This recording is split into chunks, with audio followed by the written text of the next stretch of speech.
Começou o Hashtag Educa de hoje, a nossa live sobre educação aqui no Facebook da Multirio. Estamos em agosto, mês de valorização da paternidade, estamos na semana de valorização da paternidade, domingo foi Dia dos Pais.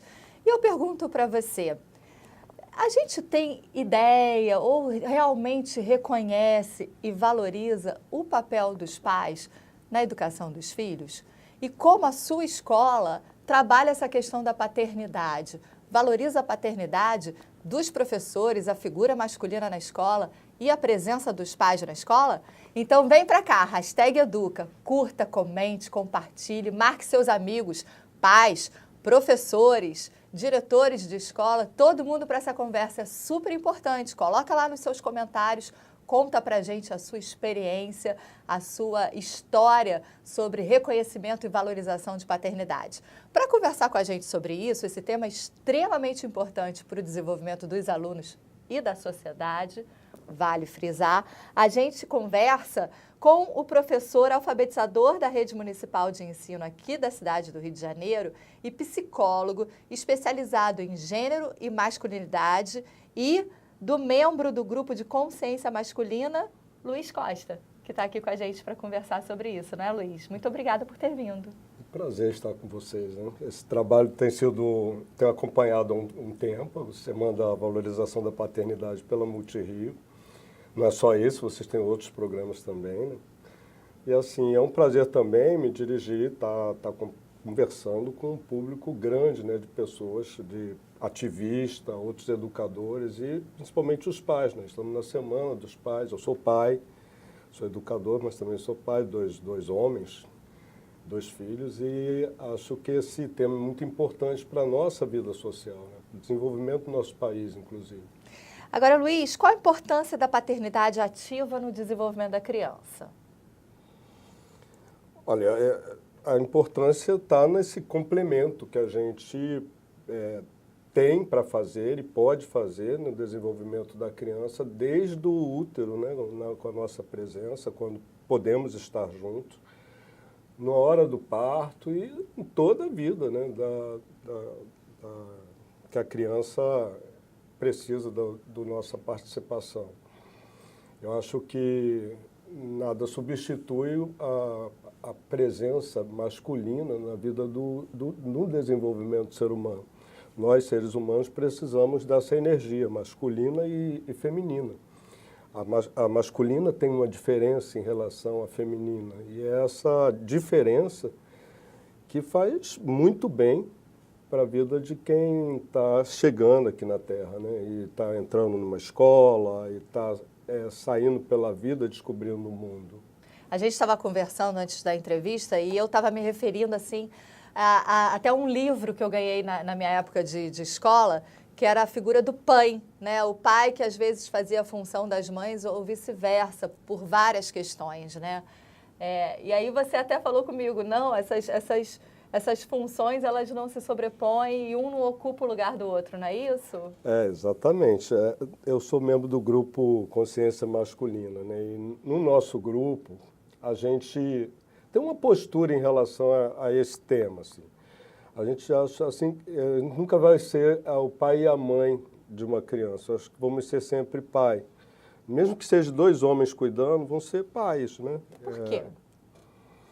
Por quê? Porque é difícil ser mãe, né? Mãe é uma construção fisiológica, né? Da amamentação, do cuidado, da energia, do cheiro, né? Vocês, mulheres, são diferentes da gente.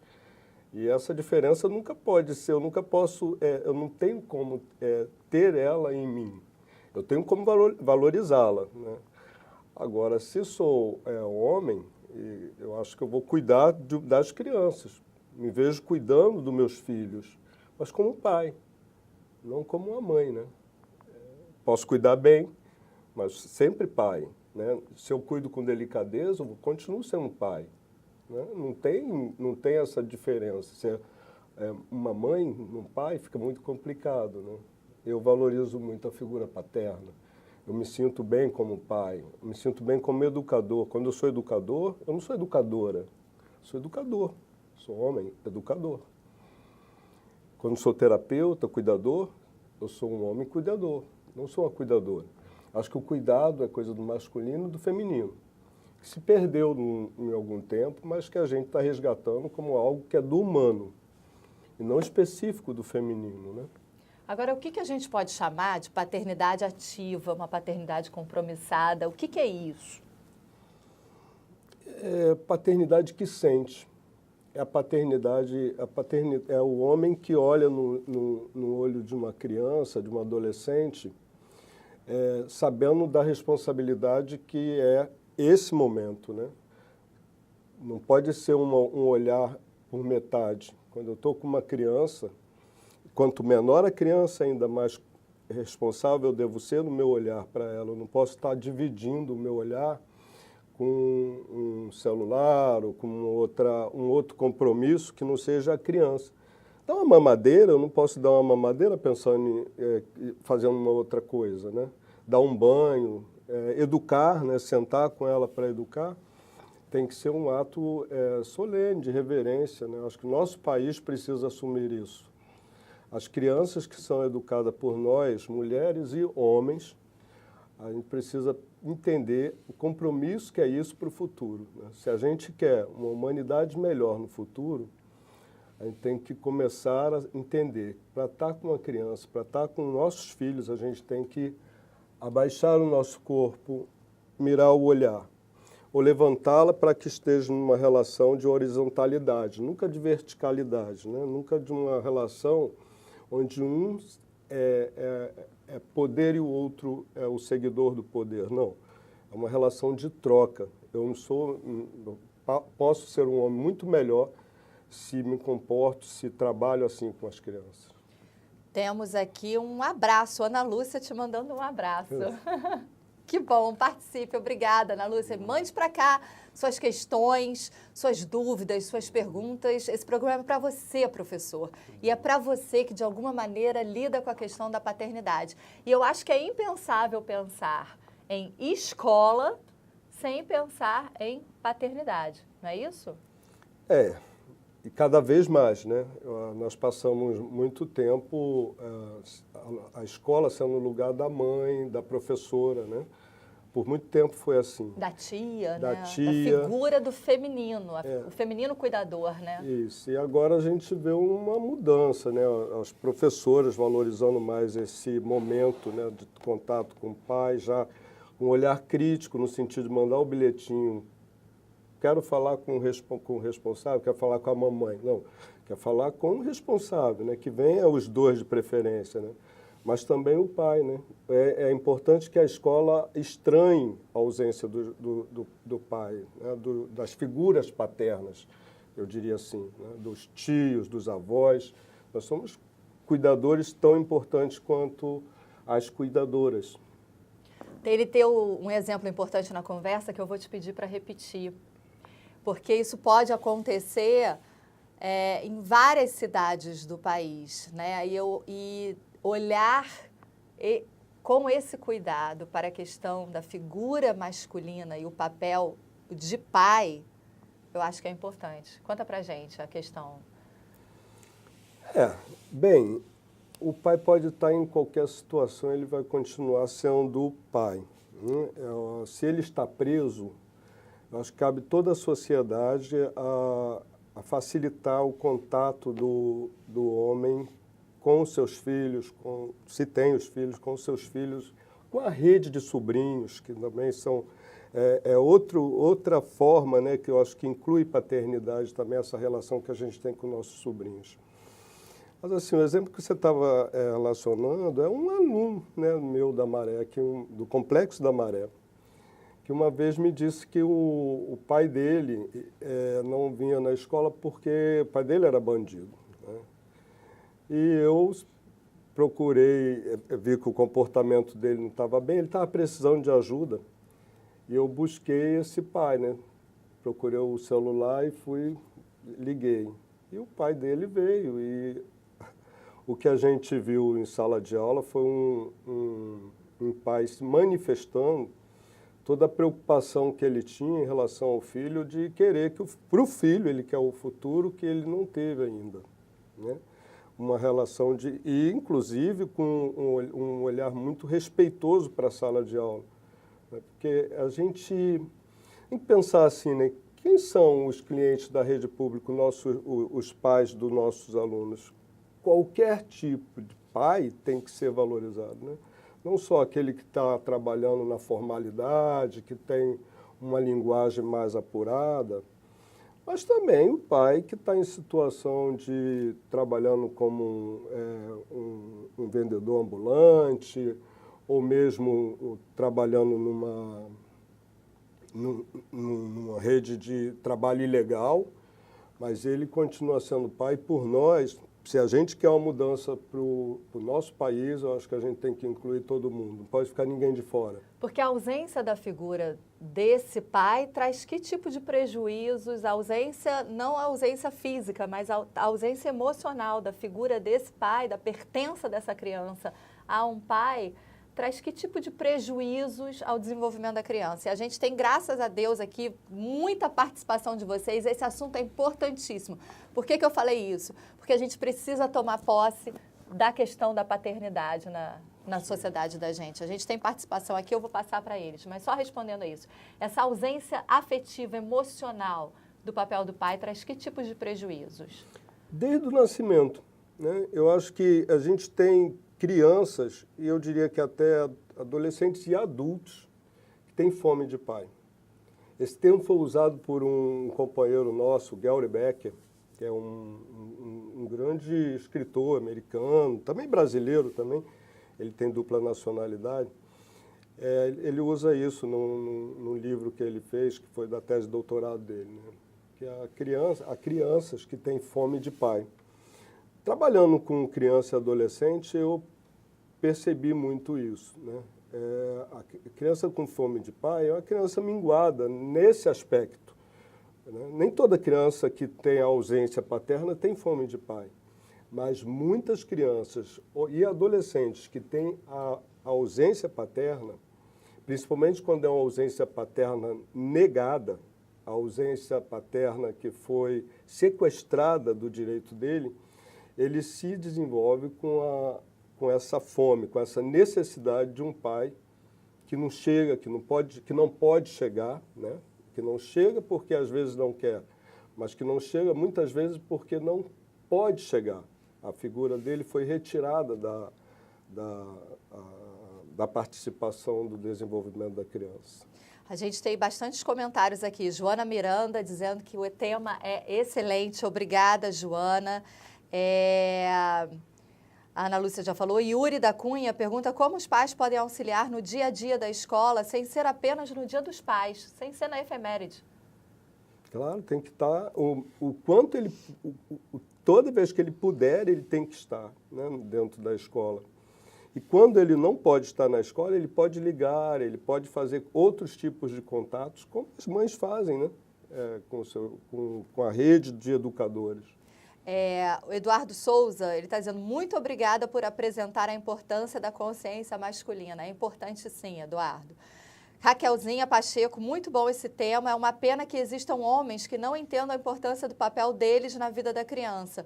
Muitos acreditam que pagar pensão é o suficiente, mas a criança precisa e quer atenção, carinho e a presença do pai.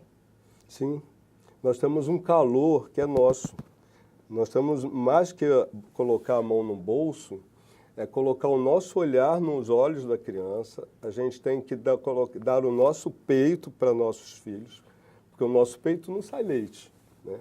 Mas sai um calor, sai proteção. Sai abrigo. Né? Sai a personalidade paterna, que vai sendo importante para a criança. E a Júlia Costa, ela pergunta qual o papel da escola na introdução do pai na responsabilidade escolar da criança e como fazer isso? Eu acho que até, bem, o protocolo, né, que tem que estar sempre presente, pai e mãe sempre, eu acho que é importante, mesmo que não tenha, mas é importante que esteja escrito. Agora, eu acho que é a sensibilidade de perceber o que já acontece, né? Se a gente olhar mesmo para a nossa escola, para o Gustavo Capanema, eu vejo o pai chegando com seus filhos. É diferente, a maioria tem uma diferença em relação ao feminino, Mas não é uma diferença menos importante. Essa chegada é uma chegada que vai dar à criança assim, segurança, principalmente hoje, né, onde a gente está num momento de crise, com muita violência, com muitas situações de insegurança. Essa presença ela é complementar, né, no sentido de o masculino e o feminino junto. Isso é muito importante que você falou, porque a gente tem que, então, voltar os nossos olhos para a escola, entender a figura do pai, o colega professor, o colega servente, o colega diretor, não é isso? A escola tem que se perceber também um ambiente de valorização, né? É claro, né? Eu acho que a sensibilidade que a gente tem para a mulher, né, que tem que acompanhar uma criança porque porque precisa fazer os procedimentos, cuidados de saúde, a gente tem que ter o mesmo olhar para o pai, né? É necessário também que o pai também muitas vezes se ausente um pouco do seu trabalho para estar cuidando das crianças, né, dos seus filhos. É igual, não pode ser muito valorizando um, que na verdade não é valorizar. Porque quando eu coloco toda a carga de responsabilidade e cuidado no corpo feminino, em cima da mãe, eu não estou valorizando a mulher, eu estou sobrecarregando a mulher, deixando que ela, inclusive, deixe de viver como mulher, várias coisas que ela pode viver, de autocuidado, de prazer, e deixando o homem, descuidando do homem, porque a ausência paterna nunca favoreceu aos homens. A ausência paterna é prejudicial aos homens. Os homens que não cuidam, geralmente são homens que não se cuidam. Porque quando eu cuido do outro, eu me sinto estimulado a me cuidar. Aqui tem uma pergunta do Moisés que pode bater um pouquinho nisso, que é até que ponto as mães educadoras reproduziram e transmitiram ideias machistas para os filhos? E por quê? Infelizmente, nós temos uma sociedade ainda machista, né? E eu penso que é essa sociedade que reproduz, para nós, homens principalmente, uma relação com a vida machista. E claro, assim como nós somos agentes do patriarcado machista, que a gente não quer, esse que a gente nega, vocês, mulheres, também reproduzem, claro, né? Essa relação desigual, em alguns momentos, também é reproduzido pelo feminino, né? Principalmente da mulher que não tem tempo para estar no movimento de mulheres, no grupo de mulheres, se cuidando, se atualizando, né? A Júlia Costa, ela pergunta quais são as principais mudanças comportamentais da criança quando há participação paterna no meio escolar. Olha, em todos os sentidos eu vejo que é importante. Mesmo quando a criança, por exemplo, tem paralisia cerebral, eu cuido de 2 como professor. Eu percebo, por exemplo, que são crianças que a gente precisa estar trabalhando com estímulos variados. Mas o pai chega fazendo, às vezes, um assovio, né? Um assovio, um sinal. E a gente percebe o movimento da criança em relação àquela voz e aquele contato, né, como muda. É como se ele estivesse sendo, naquele momento, me ensinando a ser educador. Porque o que a criança responde para ele é muito mais rápido, né, do que para mim, que não tem um contato físico tão aproximado como o pai tem.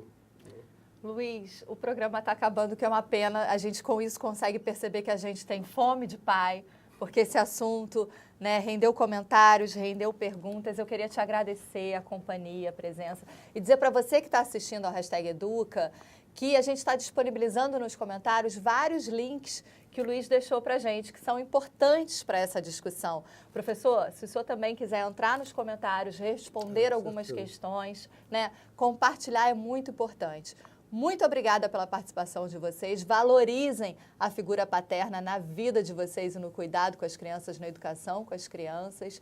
E olha só, fica o convite para o próximo #Educa. A gente vai falar sobre o efeito vizinhança nas escolas. Como que as escolas, inseridas num contexto de violência, lidam com o efeito vizinhança. qual é o impacto disso na escola e no próprio bairro. Até lá, #Educa, nosso próximo encontro é quinta-feira, eu aguardo vocês. Obrigada pela companhia. Obrigado, foi um prazer estar com vocês. Obrigada.